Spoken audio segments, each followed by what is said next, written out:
Hello दोस्तों, स्वागत है आपका आपके यूट्यूब चैनल स्टडी की पाठशाला में। आज नए टॉपिक के साथ क्लास स्टार्ट करेंगे। अगर आप इस चैनल पर नए हैं तो चैनल को सब्सक्राइब कर लीजिए, बेल आइकन को प्रेस कर लीजिए, जिससे आपको अगली वीडियो का नोटिफिकेशन मिल सके। नई ऊर्जा के साथ नए टॉपिक के साथ क्लास स्टार्ट करते हैं। आज का टॉपिक है प्रायद्वीपीय भारत के पर्वत। प्रायद्वीपीय भारत के पर्वत।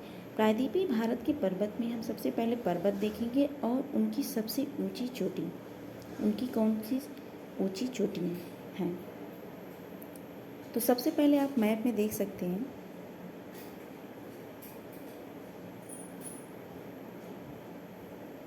अब बात करें सबसे पहले अरावली पर्वत। तो अरावली पर्वत की सबसे ऊंची चोटी क्या है? गुरु शिखर है। यहाँ हमने थोड़ा गलत लिख दिया है, तो यहाँ आप बना लीजिएगा गुरु शिखर। गुरु शिखर।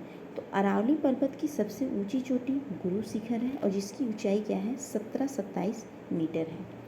और इसके बाद है विंध्यन श्रेणी पर्वत श्रृंखला। तो विंध्यन श्रेणी पर्वत श्रृंखला है, इसकी सबसे ऊंची चोटी क्या है? सद्भावना है या कालूमर है, जिसकी ऊंचाई 752 मीटर है। आप देख सकते हैं मैप में।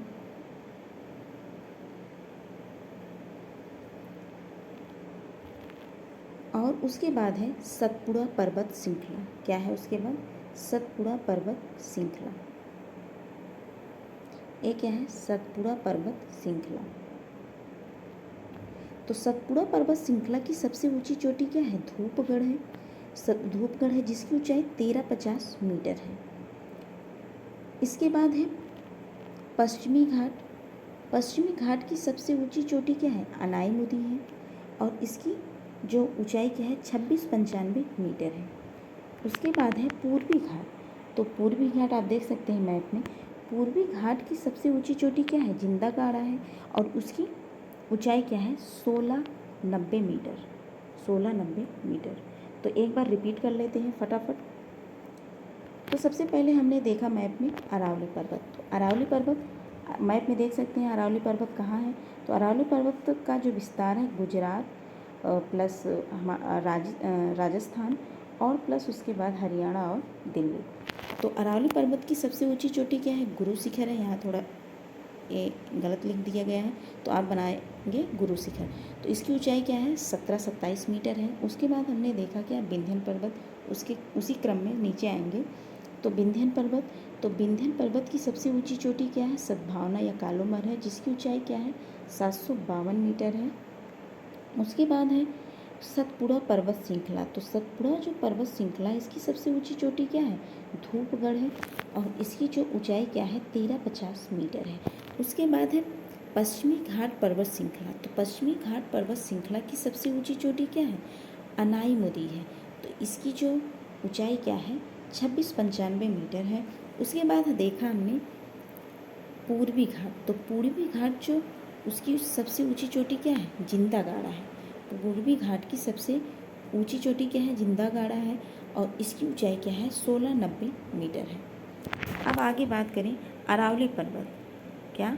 अरावली पर्वत। उसके पहले जान लें कि एक प्रश्न बहुत फेमस है कि कौन सी श्रेणी उत्तर भारत को दक्षिण भारत से अलग करती है। तो उत्तर भारत को दक्षिण भारत से अलग कौन सी श्रेणी करती है? विंध्यन श्रेणी। अगर मैप में देख लें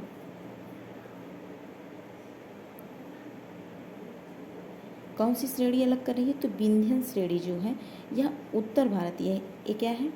नॉर्थ, ये क्या है? साउथ। तो उत्तर भारत को दक्षिण भारत से कौन सी श्रेणी अलग कर रही है? तो विंध्यन श्रेणी अलग कर रही है। और उसकी विंध्यन श्रेणी की सबसे ऊंची चोटी क्या है? सद्भावना हिल है, जिसकी ऊंचाई क्या है? 752 मीटर है। अब बात करें अरावली पर्वत। तो अरावली पर्वत की सबसे ऊंची चोटी क्या है? गुरु शिखर है। क्या है? गुरु शिखर है, जिसकी ऊंचाई क्या है? 1727 मीटर है। यह सबसे पहले जान लें अरावली पर्वत क्या है? ये वलित पर्वत है और यह सबसे प्राचीन पर्वत है। वलित पर्वत है और सबसे प्राचीन पर्वत है। यह अपशिष्ट, वर्तमान में क्या हो गया है? अपशिष्ट पर्वत के नाम से जाना जाता है। क्यों जाना जाता है? क्योंकि अपक्षय और अपर्दन के कारण क्या हो गया है? घिस गया है। अपक्षय और अपर्दन के कारण क्या हो गया है? घिस गया है। तो वर्तमान में इसे किस नाम से जाना जाता है? यह अपशिष्ट पर्वत के नाम से जाना जाता है। जिसकी लंबाई क्या है? 692 किलोमीटर है। यह इसका विस्तार कितने में है? 692 किलोमीटर। और इसकी सबसे ऊंची चोटी गुरु शिखर है और इसकी जो ऊंचाई क्या है? 1727 मीटर है। किसकी? गुरु शिखर की। और अगर बात करें गुरु शिखर, तो गुरु शिखर स्थित कहाँ है? तो गुरु शिखर यह माउंट आबू पर है। और माउंट आबू पर भी और क्या है? दिलवाड़ा जैन मंदिर। यह बहुत फेमस क्वेश्चन है कि दिलवाड़ा जैन मंदिर कहाँ पर है? तो माउंट आबू पर है। तो और यह माउंट आबू है कहाँ? सिरोही जिला, सिरोही जिला राजस्थान, राजस्थान का सिरोही जिले में स्थित है माउंट आबू और दिलवाड़ा जैन मंदिर। अब बात करें कि जो अरावली पर्वत श्रृंखला है इसमें नदियाँ कौन कौन सी हैं? तो साबरमती, लूनी, बनास, साबरमती, लूनी, बनास। उसके बाद देख ली इसमें खदान कौन से आते हैं? जाबर हो गया, खेतड़ी हो गया और मकराना। जाबर, खेतड़ी, मकराना। नदी कौन सी? सबसे पहले साबरमती और लूनी और बनास। गुरु शिखर कहाँ स्थित है? तो माउंट आबू पर। माउंट आबू पर और क्या है? दिलवाड़ा जैन मंदिर। और ये कहाँ है? राजस्थान के सिरोही जिले में।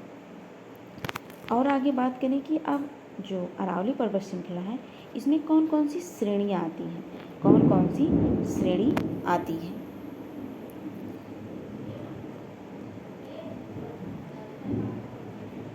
कौन कौन सी अरावली पर्वत श्रेणी में कौन कौन सी अरावली पर्वत श्रृंखला में कौन कौन सी श्रेणियाँ आती हैं? तो सबसे पहले देखें जरगा श्रेणी, हर्षनाथ श्रेणी, दिल्ली श्रेणी। आप देख सकते हैं यहाँ लाइन बना दे रहे हैं। ये क्या है? ये जरगा श्रेणी है, हर्षनाथ श्रेणी है और दिल्ली श्रेणी है। तो देखेंगे जो माउंट आबू है, माउंट आबू क्या है? किस श्रेणी में आता है? तो जरगा श्रेणी में। माउंट आबू कहाँ है? माउंट आबू तो किस श्रेणी में आता है? जरगा श्रेणी में। फिर और अगर बात करें जो जाबर है, खादान जो है जाबर और मकराना किस श्रेणी में आते हैं? हर्षनाथ श्रेणी में। और जो दिल्ली श्रेणी के स्टार्टिंग में क्या आता है? खेतड़ी खदान, जिसमें क्या होता है? कापर होता है। और मकराना में क्या है? मार्बल पाया जाता है। जाबर में लेड, जिंक और सिलिका। और इसी दिल्ली श्रेणी में क्या है? मजनू का टीला। क्या है? मजनू का टीला। अगर क्वेश्चन बने कि मजनू का टीला किस श्रेणी में है? तो दिल्ली श्रेणी में। किस पर्वत श्रृंखला में? तो अरावली पर्वत श्रृंखला में। इसी श्रेणी में क्या है? एक रायसेन हिल है जिस पर राष्ट्रपति भवन स्थित है।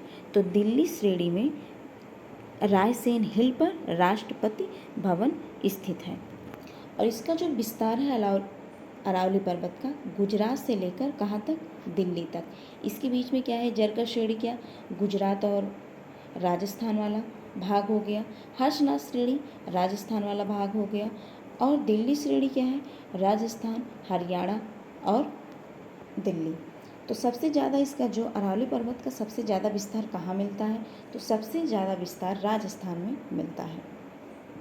एक बार रिपीट कर लें अरावली पर्वत श्रृंखला। तो अरावली पर्वत श्रृंखला में हमने सबसे पहले कौन सी श्रेणी देखी? जरगा श्रेणी देखी। उसके बाद हमने क्या देखा? उसके बाद हमने देखा हर्षनाथ श्रेणी और दिल्ली श्रेणी। अगर क्वेश्चन बनता है कि जो अरावली पर्वत की सबसे ऊंची चोटी गुरु शिखर है वह किस श्रेणी में है? तो जरगा श्रेणी में है। कहाँ पर? माउंट आबू पर। और माउंट आबू कहाँ है? राजस्थान में। किस जिले में? तो सिरोही जिले में। हर्षनाथ श्रेणी अगर पूछा जाए जो जावर है और मकराना ये किस श्रेणी में है? हर्षनाथ श्रेणी में। जावर में क्या होता है? क्या मिलता है? लेड, जिंक और सिलिका। मकराना में मार्बल। और अगर पूछा जाए खेतड़ी, क्वेश्चन बनता है कि खेतड़ी किस श्रेणी में है? तो दिल्ली श्रेणी में है स्टार्टिंग में ही। और इसमें क्या होता है? कापर होता है। और रायसेन हिल पर ही राष्ट्रपति भवन स्थित है। और दिल्ली श्रेणी में ही मजनू का टीला मिलता है। अब आगे बढ़ें। अब बात करेंगे विंध्यन पर्वत श्रृंखला। तो विंध्यन पर्वत श्रृंखला इसकी सबसे ऊंची चोटी क्या है? सद्भावना है। और इसे किस नाम से जाना जाता है? कालोमर के नाम से जाना जाता है, जिसकी ऊंचाई क्या है? 752 मीटर है। यह विंध्यन पर्वत एक क्या है? ब्लॉक माउंटेन है या भ्रंश पर्वत है। और इसकी लंबाई क्या है? 1200 किलोमीटर। या कहाँ इसका विस्तार कहाँ तक है? गोवस श्रेणी कहाँ है? गुजरात से लेकर सासाराम तक इसका विस्तार है। सासाराम कहाँ है? बिहार में। यह उत्तर भारत को दक्षिण भारत से क्या करती है? दक्षिण भारत से क्या करती है? अलग करती है। ये जो विंध्य पर्वत श्रेणी है क्या है? उत्तर भारत को दक्षिण भारत से अलग करती है। और इसमें नदियाँ कौन सी हैं? चंबल हो गया, बेतवा हो गया, केन हो गया। चंबल हो गया, बेतवा हो गया, केन हो गया।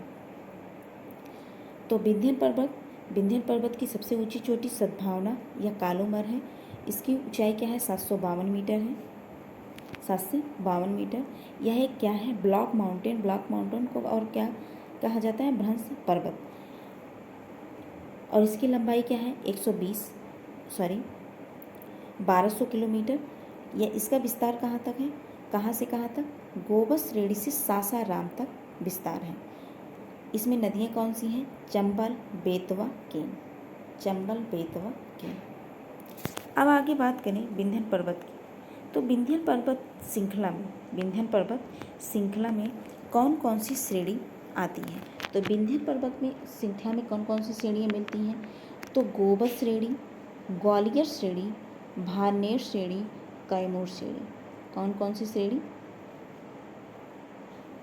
गोबस श्रेणी, ग्वालियर श्रेणी, भारनेर श्रेणी, कैमूर श्रेणी।